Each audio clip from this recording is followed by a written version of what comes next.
we talk about cast our cares with serenity. And ang tanong dito, what is serenity? Ano ba ang katahimikan? The Webster defines it clearness, calmness, quietness, stillness, peace, calmness of mind, matiwasay ang isipan, evenness of temper, undistribute state o coolness, cool na cool, natawag na chill, yung ibig sabihin ng mga today's generation, chill o composure, okay? Ibig sabihin nito, serenity then is the state of being peace, being at peace, okay? Not just the kind of peace. Pero what does the Bible says about peace? Thank you. Thank you. Excuse nyo muna ako, inom lang akong tubig. Kumati po yung aking lalamunan. So, thank you. Oh, I feel good. So, the world define peace as the absence in conflict, di ba? Ibig sabihin, ang mundo, ang definition nila ng kapayapaan ay dapat sa pagkawala ng conflict o absence of conflict. But that kind of peace, mga kapatid, does not lead us to serenity. Okay? Serenity can only come about when we have received the kind of peace that only God can give. Yun nga ang sinabi ni Christ sa atin, the world will give you trouble, all kinds of trouble. And Sabi ni Christ, "Take heart, I have overcome the world. My peace I give you, not as the world give." Take note not as the world give, kasi yung peace ng mundo iba sa peace ng Panginoon eh. Sabi ng Philippians chapter 4 verse 6 and 7, dinefine po ni Paul dito yung klase ng peace na gusto niyang ipagkaloob sa ating kapayapaan. Sabi ng sinulat ni Paul sa Philippians chapter 4 verse 6, 7, "Do not be anxious about anything, but in everything by prayer and petition. With thanksgiving, present your requests to God, and the peace of God, which transcends all understanding," and I will say it again, and the peace of God, not the peace of the world, but the peace of God, which transcends all understanding, will guard your heart and your mind in Christ Jesus. And the God of peace will be with you. Wow! Yan po maraming inaasam-asam ng maraming tao. Katulad po ng kinote ko kanina, John 14 verse 27, "Peace I leave you," according to Jesus. "My peace I give you, I do not give to you as the world gives. Do not let your heart be troubled, do not be afraid." So, based dito sa dalawang scripture na binasa ko po, we can clearly see that the peace is a gift from God. Ang kapayapaan ay regalo po ng Panginoon. And it is a gift that's only beyond our understanding. Hindi po natin maunawaan yan. Maramang yung mga tunay na Kristiyano, hindi niyo po sila maunawaan din. Kasi sa kalagitnaan ng kanilang napakalaking problema, dambuhalang problema sa buhay, makikita niyo yung kanilang calmness, yung kanilang ngiti sa muka, na makikita nyo, hindi pa ito nag-aalmusal, hindi pa bagong gising. Karamihan ng taong bagong gising na hindi nag-aalmusal, mainit ang ulo di po ba? Pero ang tunay na Kristiyano na punong-puno ng presensya ng Panginoon, ito yung talagang nakakaranas ng peace that transcends all understanding. And yung tinatawag natin, ito yung the God of peace na nasa sa Kanya. Hindi siya iniiwan ng peace na ito.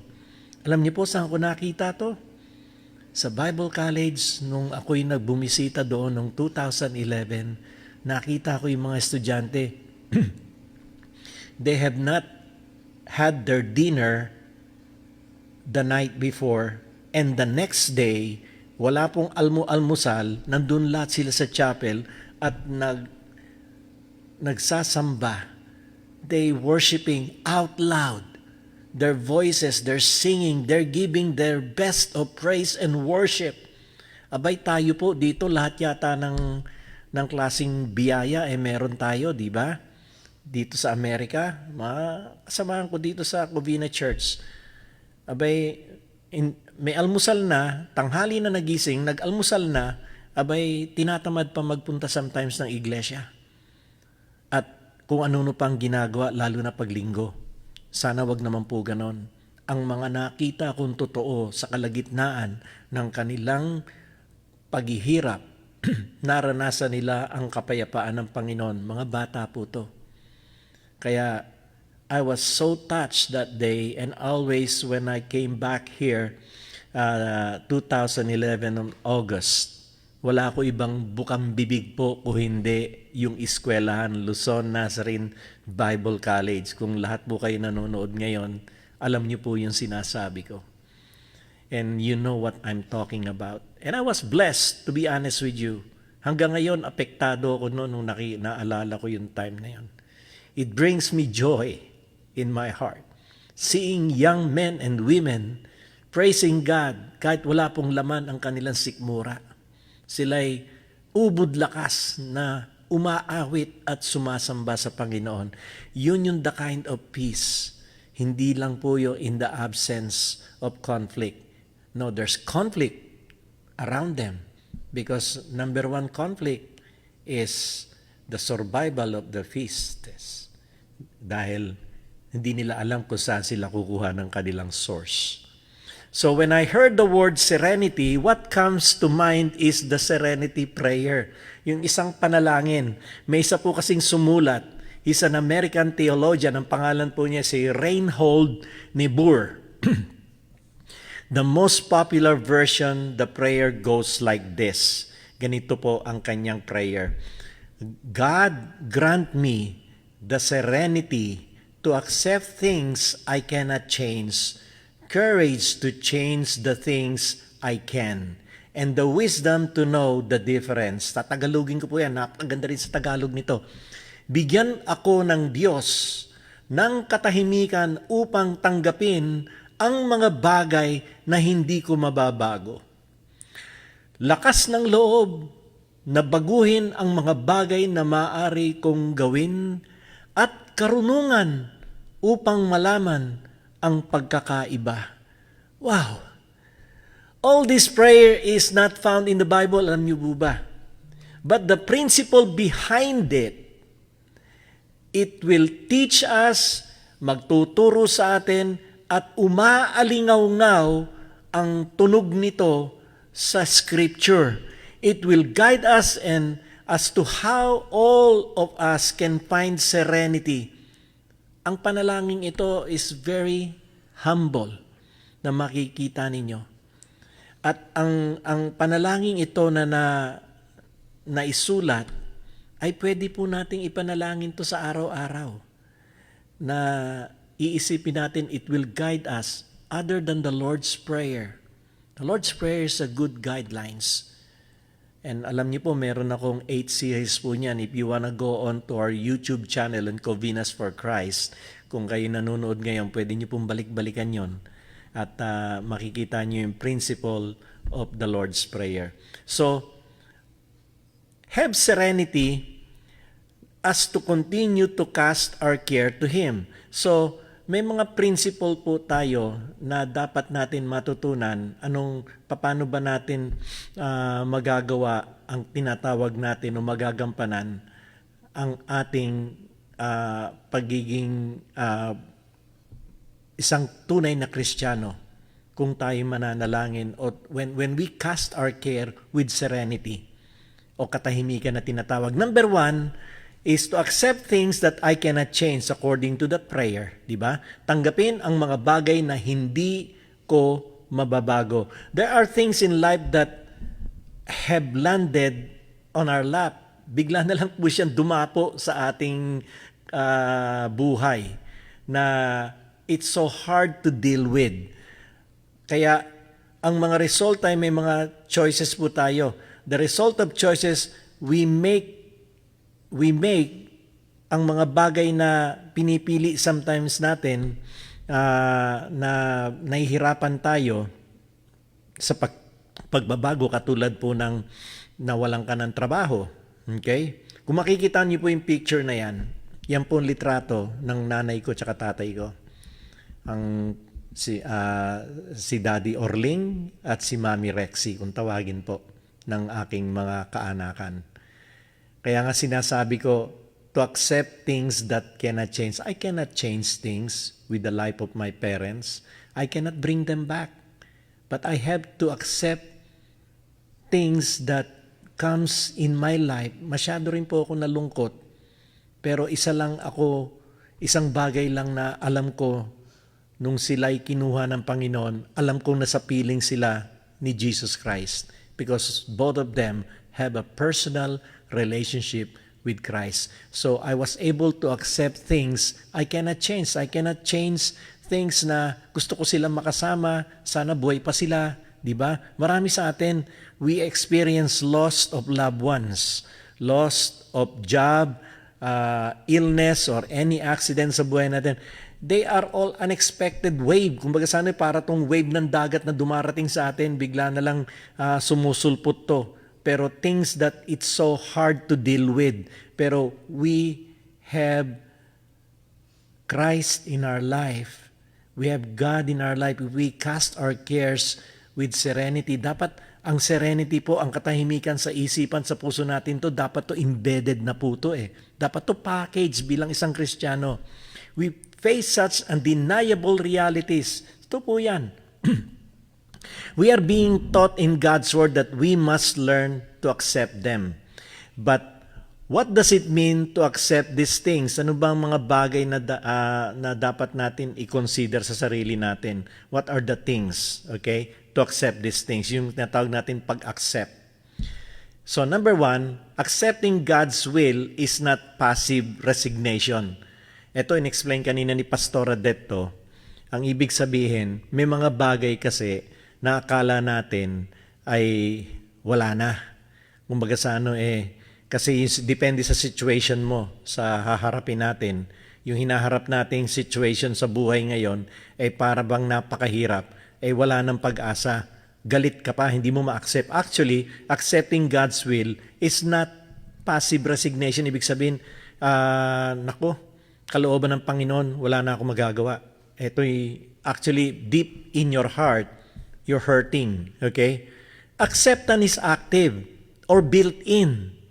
It is not often result of a process of contending with God, wrestling it out in prayer, fasting, and repenting. Kumbaga sa dapat, second one set, acceptance is active. Okay, thank you. Yan.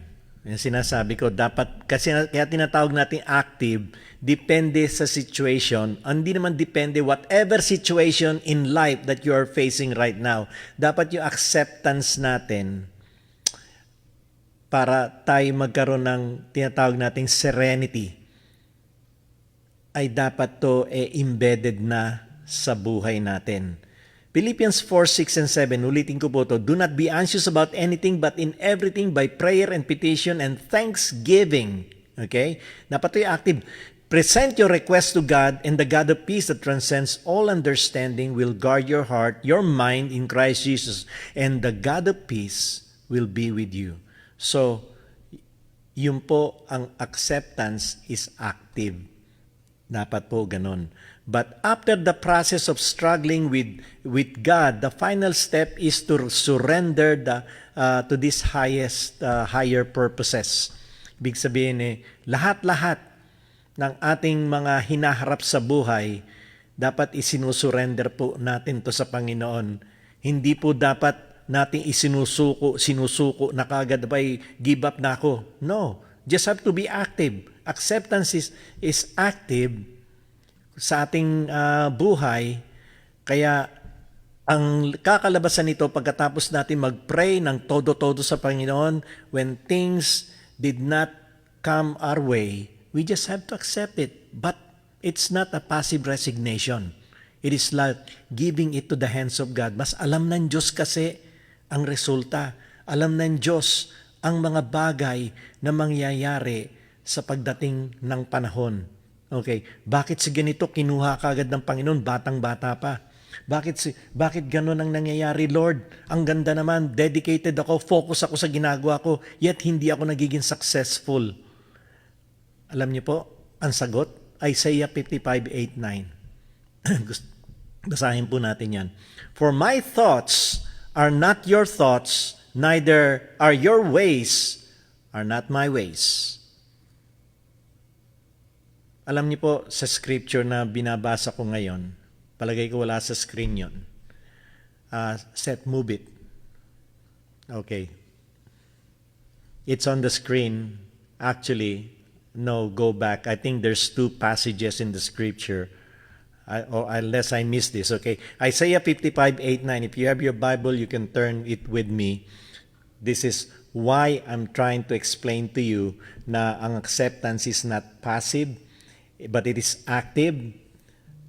But after the process ng struggle nga natin sa prayer, tapos hindi natin nakuha yung dapat natin makuha o expect yung dapat natin expect, then final step is to surrender to His highest purpose. Kasi ang purpose ng Panginoon, kung naman situation sa buhay, He knows what's better and what's best. Okay? Sabi nga sa Isaiah 55:8-9, For my thoughts are not your thoughts, neither are your ways my ways, declares the Lord. As the heavens are higher than the earth, so are my ways higher than your ways, and my thoughts higher than your thoughts. Tingnan niyo yan. Mas alam ng Panginoon, we cannot comprehend God's thought. There are things that we really do not understand. And just go back to the scripture. Mas mataas ang kaalaman ng Panginoon sapagkat ang kaalaman ng Panginoon ay tayo, kumbaga sa ano, finite. He is infinite. Tandaan po natin yan. Accept and recognize that God who spoke this word is still in control. Di ba? Sabi niya, I am God and there's no other. I am God and there's no one like me. I like that song. There's none like you. No one else can touch my heart like you do. Alam niyo po, siguro kantahin niyo na lang kapag there are things that naguguluhan kayo sa ating prinsipyo sa buhay. Isipin natin na meron tayong Diyos at may salita ang Panginoon. Ito po'y matatagpuan natin, Isaiah 46, 9-11. It says, I am God. God is the one talking here. And there's no other. I am God and there's none like me. I make known the end from the beginning. Alam ng Panginoon ang umpisa sa katapusan. From ancient times, what is still to come. Imagine, God is all-knowing. Look at the verse itself. My purpose will stand and I will do all that I please. Ang Panginoon, kasi tatanungin mo, hindi naman yata fair ang Diyos. Bakit naman ganon? Taos-puso akong nagpapasalamat, taos-puso akong naglilingkod sa Kanya, taos-puso akong sumusuporta sa mission. Well then, let me say something. He is God. We are human. Siya ang may kapangyarihan, siya lang, kumbaga sa kasabihan natin, siya lang ang may say. Period. Okay? So, he said, I say, my purpose will stand and I will do all that I please. What I have said, that I will bring out. What I have planned, that I will do. Wow. Yung pinlano ng Panginoon regarding the salvation, that I will do. That's what He said. And there's there's two example na makikita natin. Dalawang character sa Bible, sa Old Testament and then yung sa New Testament. Number one, si Job. Alam natin yung pinagdaanan niyang tao niyan. He's a famous character in the Old Testament. Sobra pong yaman ng tong taong to at marami siyang ari-arian. At hindi lang yon, sobra rin ang kanyang pananampalataya sa Panginoon. Kinutya siya ng asawa niya. Sabi ng asawa niya, will you not curse God? After all these things that's happening to you, hindi mo ba siya mumurahin sapagkat kita mo lahat ng bagay ginagawa mo naman para sa Kanya? Bakit tayo kailangan maghirap ngayon? Bakit ang ganito nangyayari sa buwan? Pero bakit ang tanong ng asawa niya? Then Job replied, you are talking like a foolish woman. Ikaw ay nagsasalita na parang isang hangal na babae. Talaga naman si Job, napakayaman na, pinagpala na siya, pero ba't ganun ang asawa niya? No? Maputi na lang, nagpapasalamat ako sa mga pastor na napakabuti po magpasalamat kayo. Sabihin nyo kagad sa Diyos, Lord, salamat dito sa napangasawa ko, hindi siya katulad ng asawa ni Job. Sapagkat ang lahat ng bagay na nangyayari sa akin, sa hirap man o ginhawa, karamay ko ang asawa ko. Wala po siyang reklamo. Kaya po si Sister Gay, yung aking may bahay, ay nandiyan po siya parati, nasa tabi ko. At she's full support of whatever I do. Nagpapasalamat ako sa Panginoon. Tuwing makibabasa ko to, akalain mo si Job, sinabihan niya asawa niya, you are talking like a foolish woman. Shall we accept good from God and not trouble? In all this, Job did not sin in what he said. Biray mo yan, si Job ay hindi siya nagkasala sa lahat ng kanyang sinasabi. In this great sentence, Job assert the sovereignty of God. Dahil ang pagkakakilala natin sa Panginoon, we know that He is sovereign, He's all-knowing, He knows what's gonna happen, He knows the heart of every person. Alam niya, alam ni Job na kilala ako ng Diyos. Alam ng Diyos na hindi ko kaya siyang sigawan, hindi ko siya kayang i-curse. Job's wife had the philosophy that life ought to be pleasant. Alam nyo, magpasalamat ulit kayo sa Panginoon sapagkat kung ang asawa nyo, at lalo na yung mga pastor, yung mga naglilingkod ngayon, kung ang asawa nyo, ang pananaw nila sa buhay, hindi pleasure o pleasant, yakapin nyo po. Kiss her with a holy kiss. Thank God for her because she deserved the highest honor. Of course, the highest honor praises God Himself. But thank God that He has given you a spouse that is willing to support whatever situation in life is. So, yan po ang pananaw ng asawa ni Job. If we're not, there was no use of living. Parang sabi ng asawa ni Job, kung ganito lang ang buhay natin, parang bakit pa tayo kailangan mabuhay? Ba't pa kinakailangan? Para sinasabi ng asawa ni Job, ba't kailangan ba tayo magsama? Ganito lang pala magiging buhay natin. If God chooses to send something that is difficult, shall we then abandon the gratitude? Tignan natin yung buhay natin, ano? Pag nagpadala ng Diyos sa atin ng isang napakahirap, okay, na bagay, ito ba'y kailangan iwanan natin o wag na tayong magsalita ng pasasalamat? And begin to curse God and protest because life is suddenly different than we thought it would be. Maraming tao pong ganyan. Hindi naman nila kine-curse ang Panginoon, but lumayo na po sila sa kanilang pananampalataya. Tinabangan na sila sa tinatawag na pananambahan sa Panginoon. Nawala na po sila ng tinatawag na drive o motivation. Sinisisi nila yung pastor on church. Wag po sana, sapagkat kahit kailan, ang Diyos ang may-ari ng church, ang Diyos din, lahat tayo, He cares for you. So, the reason we are here is not merely that we might have good time. Alam nyo, ang reason lang naman kaya tayo nag-exist dito sa mundo, hindi lang pleasure. Hindi po pa masama magpunta ng beach at mag-sunbathing po doon at mag-swimming, mag-ihaw-ihaw, magkainan, magkasayahan. Hindi po masama yon. Pero hindi lang po yon ang dahilan kaya tayo nilikha ng Panginoon.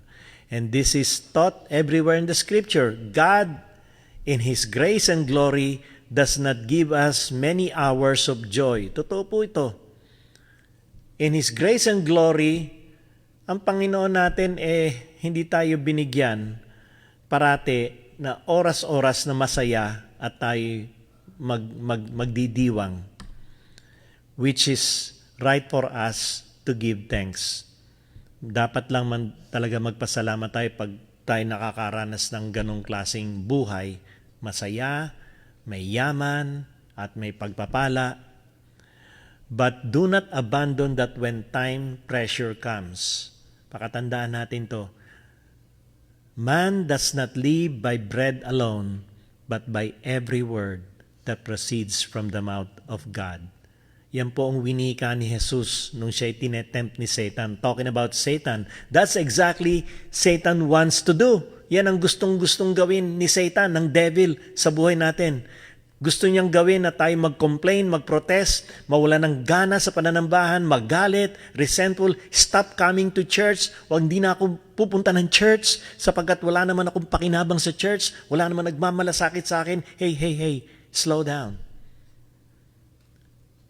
God cares for you. Huwag niyo pong tignan kaming lahat. Lalo na po yung mga pastor. Don't look up. Pwede niyo po kayong magkinig sa kanila sapagkat sila po ay tagapaglingkod ng Panginoon. Pwede niyo po silang tawagan anytime. They will respond to your need because tagapaglingkod po sila ng Panginoon. Kailangan niyo ng prayer for concern. Pwede niyo po silang tawagan. Mag-message kayo sa messenger. They will pray for you. yun po ang kaya nilang gawin. Pero hindi po oras-oras sa bawat sandali ay kaya nila kayong pangalagaan. Ngunit, may isang nilalang na 24/7, inaalagaan po kayo. Siguro kaming mga pastor at mga leaders ng church, limitado po ang kakayanan namin. May mga bagay na kaya lang namin gawin, may mga bagay na hindi po talaga namin kayang gawin. But the problem is people expect too much to the leaders. And this is exactly what Satan wants us to do, to look at people, not to God.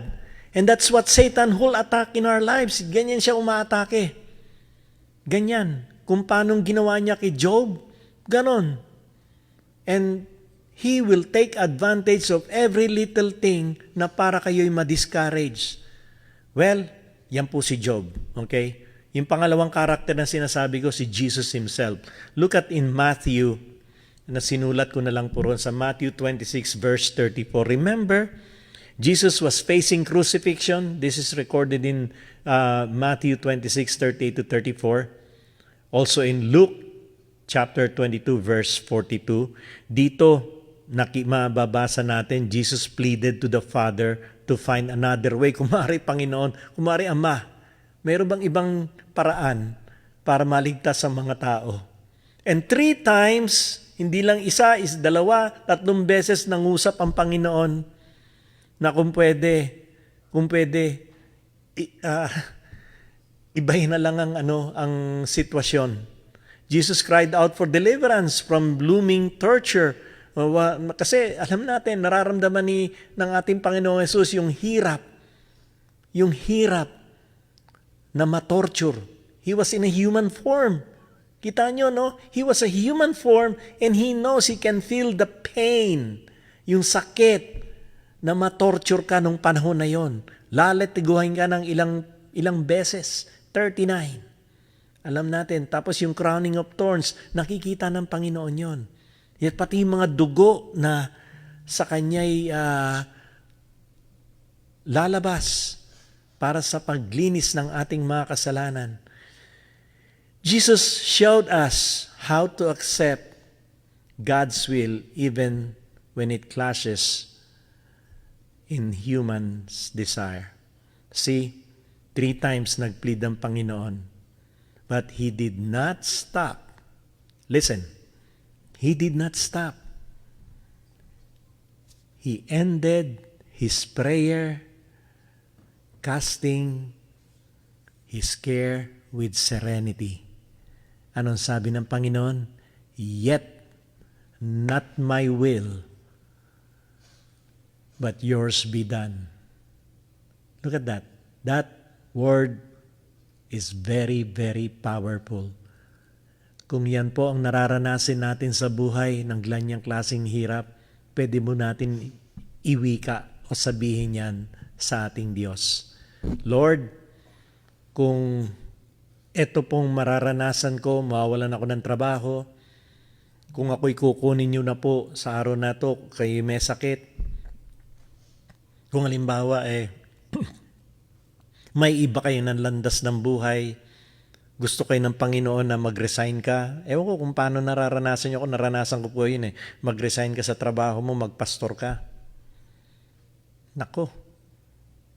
Hindi ko malaman kung paano prayer mo. If you're making thousands and 6 figures in a month or even a year, palagay ko marami sa atin mapupuyat. Yun po ang katotohanan. They cannot decide. But if you responded like what Jesus did say, and yet not my will, but yours will be done. Jesus showed us how to accept God's will even when it clashes with our human desire. Kahit na ito'y talagang napakahirap para sa atin. Alam niyo po, naalala ko pagka ganito, yung pag sinasabi nating not my will but your will be done. Naalala ko po yung kaibigan ko na pastora, si Pastora Tiffany Sarcos. when she was, before she went home to be with the Lord. Winika niya to. Do not be afraid of bad news. Takin niyo yun.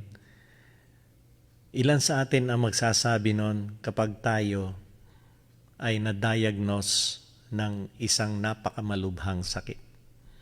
Para sa atin, bad news. No? Sabihin na pa natin sa mga kasamahan natin, kaibigan natin, ako'y may bad news sa inyo. Ako'y ganitong may sakit ako ng ganito.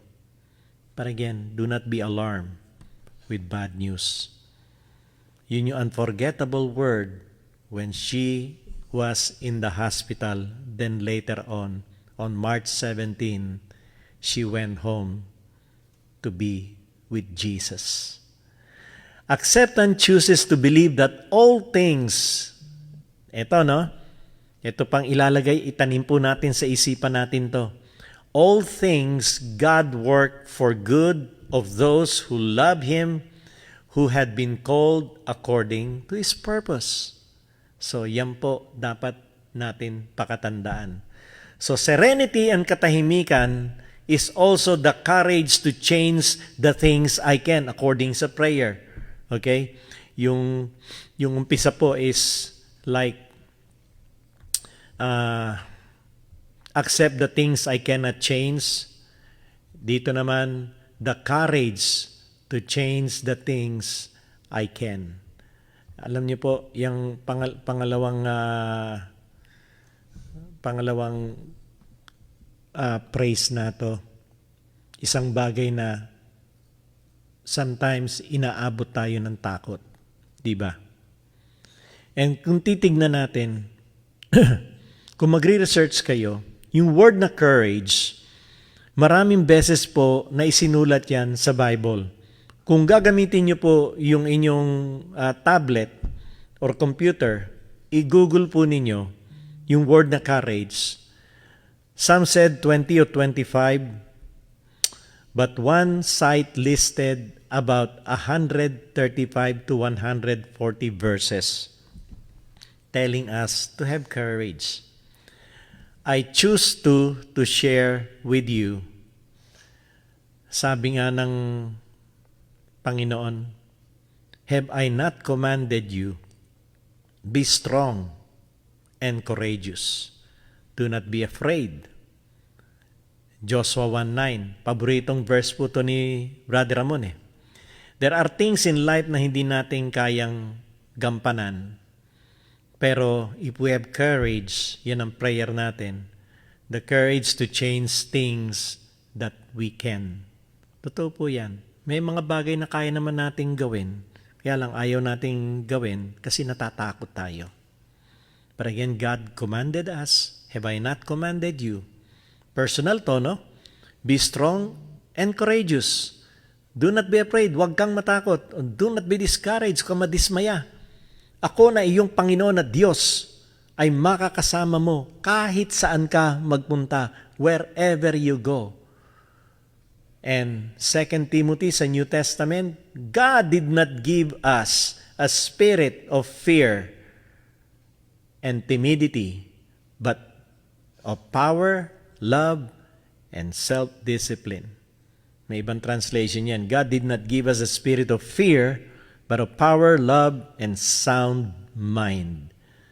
Based on these two verses, tignan nyo, no, there are two overwhelming truth. Dalawa pong katotohanan dito. Kung titignan nyo yung verse na yan, we look at the verse, okay? The verse is saying to us in Joshua 1:9 and 2 Timothy 1:7, the source of courage, ang source po ng ating tapang ay sa Diyos. Ngunit ang source po ng ating fear, ng ating takot, galing po yan sa enemy. Sino po yung enemy natin? Yung devil. Why does the enemy wants us to be afraid? Okay. Bigyan ko po kayo ng isang the worst it can do is scare us away from God. Yan po ang trabaho ng devil. God's wants best for our lives. He has no real power. Face it with faith and it will back down. Yun po yung solusyon. Okay? Kasi ang fear, para lang po ito daw yan chihuahua na kakahol ng kakahol na parang yan Doberman. And I first said that this is your made for God-sized dream, and I go back to it over and over again. Tignan niyo po, no? Ang problema nito, fear paralyze us. Pinipilay po tayo ng fear. It scares us. Ayun pala yung number 1. It scares us away from God's best for our lives. And fear, yan pong spirit of fear, kaya small s siya, yan pong emphasis na ang fear na yan na nanggagaling po sa demonyo. And yan ay tinatakot po tayo para lumayo tayo sa Diyos. And fear paralyzes us. Yang takot ay talagang manginginig ang tuhod mo ni ayaw mong gumalaw. It makes us useless. Hindi tayo magiging productive gawa ng takot. And it keeps us from going forward with God. Tama po ba? It keeps us moving forward with God. So, remember the verse we read earlier. Sabi ni Jesus, "Peace I leave you, my peace I give you. I do not give to you as the world give. Do not let your heart be troubled. Do not be afraid." So, yan po yung pangalawa na prayer. Give me the courage, the things that I can do. And ang pangatlo, the wisdom o karunungan to know the difference. Mahalaga po to. And I like that prayer. The third part, okay? The wisdom to know the difference o karunungan upang malaman ang pagkakaiba. So, pag-uusapan natin ang karunungan o wisdom, what is wisdom? Ang wisdom, kung titignan po natin to, pag-aaralan natin, meron po siyang tatlong bagay na dapat natin makita. Number 1, yung knowledge. Okay? There's knowledge. Knowledge is knowing the truth, having the fact, and correct information about a situation. Di ba? Yan ang kailangan ng knowledge. Kaya kailangan natin ng knowledge, ng karunungan. So, ang kaalaman pala, ang kaalaman is knowledge. Kailangan natin may kaalaman tayo. At maraming tao na talagang magagaling dito, mahusay mag-research, they're very, very intellectual. But the thing sa sobrang pagka-intellectual, nasobrahan yung kaalaman. Kaya, ganun din. Ang nangyayari ay may takot.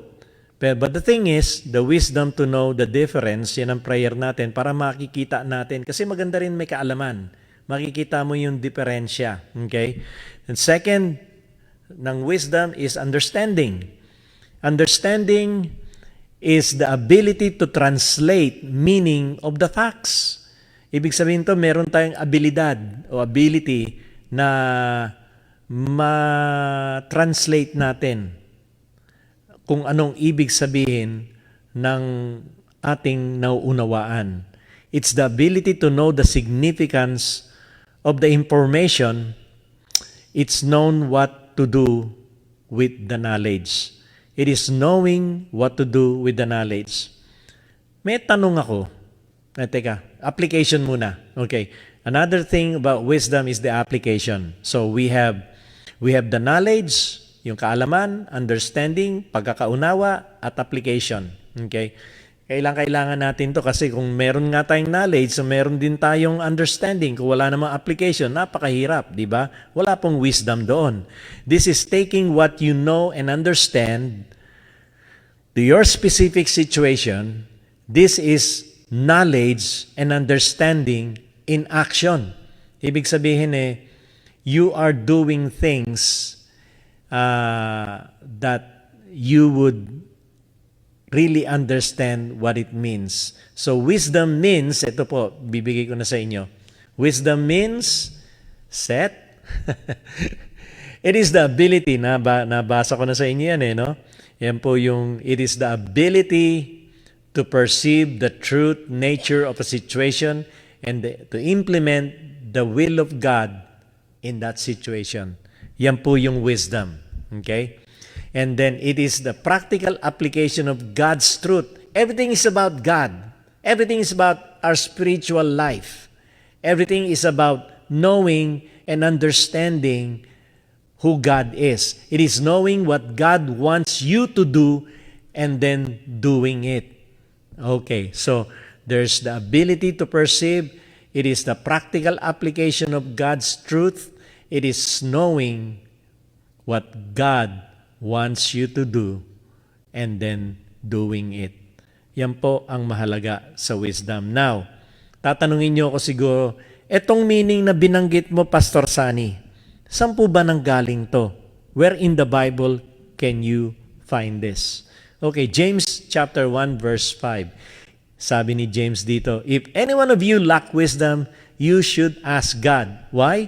Because God is generous to all without finding fault, and it will be given to you. Tingnan mo, no? If any one of you lack wisdom, sinong source ng wisdom? It's God, who gives generously to all without finding fault, and it will be given to you. Kita mo, ganyan ang Panginoon natin. Hindi siya maramot. You need wisdom? Just ask God, because He's the source of everything. Everything that you need to know. As we have learned today, we need serenity in order for us to cast our care to Him. Kailangan natin ng katahimikan. Kasi kung wala tayong kapayapaan o tinatawag natin na katahimikan, paano natin ikakast ang care sa, kung magulong-magulo ang ating isipan at sabog ang ating buhay, sasabihin natin, Lord, bahala ka na rito. Yan. Pero nagwo-worry pa ako. Hindi po ganon. Casting our cares with serenity. First, casting our cares with confidence. We have the confidence that God will one day, if we fully trust in Him, He will handle everything in all our concern. Hindi lang po yun. Ang Panginoon din natin, ang siyang mangangalaga. He will take everything and you can just walk away, leaving everything to God, leaving everything to Him. Why? Because He cares. He wants to give you peace that transcends all understanding. Kaya ang pag-approach natin sa throne of God with confidence, if you're a Christian, if you have this personal relationship with Jesus, you can come to Him with confidence, casting all these cares and leaving it to the hands of God and walk away. And by giving it to Him, we give it with pure heart and a peaceful heart. And we all believe, you and I will believe, we are in serenity o katahimikan ng ating buhay. So, ang prayer ko po ngayong gabi is gagamitin ko rin yung sinare ko sa inyong 3 points. And it is my prayer for you. Kung marami sa inyo ay nanonood ngayon at gulong-gulong inyong isipan at hindi nyo malaman kung saan kayo pupunta at anong inyong gagawin, let's humble ourselves before God. And if you're here tonight, ang challenge ko po sa inyo is magkaroon po tayo ng pagsuko sa ating Panginoon. It is only Jesus that can save us in this time of pandemic, in this time of trouble. The world is wicked, folks. The world, ang mundo, ay totoong likas na masama. Kaya don't do anything. Kaya nga sabi specific si Apostle John, do not love the world in everything in it. Mapapakinabangan natin kung anong meron dyan, pero wag niyo po ituon ang inyong isipan at inyong puso dito sa mga bagay na maglalaho one day. Because one day, kahit brand new ang sasakyan mo, brand new ang damit mo, brand new ang bili mo ng bahay, at kahit bagong graduate ka sa college, do not focus on those things. Focus on the one who gave you the ability to be successful. And that is God. Kaya nga ang prayer ko ngayong gabi, God, give me grace to accept with serenity the things that I cannot change. Lord, may mga bagay na hindi po namin talaga kaya. At tapang courage to change things which should be changed. Maraming bagay, Panginoon, wala po kaming courage, wala kaming tapang, duwag po kami sa mga bagay na dapat mapalitan. Unang-una po yung aming karakter, unang-una po yung aming buhay. There are things in life that we need to surrender. And we know we can change this by giving everything to you and allowing you, Lord God, by the power of your Holy Spirit and your grace, we know and we believe, Father, that all these things can be changed because we choose this moment, Lord God, to have it changed. Bigyan niyo rin po kami ng karunungan, Panginoon, so that we will distinguish which one is right and which one is wrong. Lord, mahalaga po sa amin, malaman namin to sa araw-araw. Father in heaven, kung ang mga taong nanonood ngayon sa oras na ito ay kinakailangan nila ng ganitong panalangin, na allow niyo sila, Panginoon, bigyan niyo sila ng katiwasayan ng isipan, to receive the grace to accept the things that cannot be changed. Maraming bagay, Panginoon. But yet, Lord God, bibigyan niyo rin kami ng courage to change the things that can be changed. And we believe, Father God, by your wisdom that comes from the Holy Spirit of God, we will know the evil and good, the right and wrong, and allow us to do the things which is right. God, maraming salamat. At sa mga oras na ito, dalangin ko lahat ng mga taong nanunood sa oras na ito, lahat ng taong mga nanambahan, Lord, bigyan niyo po sila ng special blessing of this moment that they can cast their care with serenity. God, I give you praise and I give you thanks. In Jesus' name, everybody will join me in saying, Amen. Amen.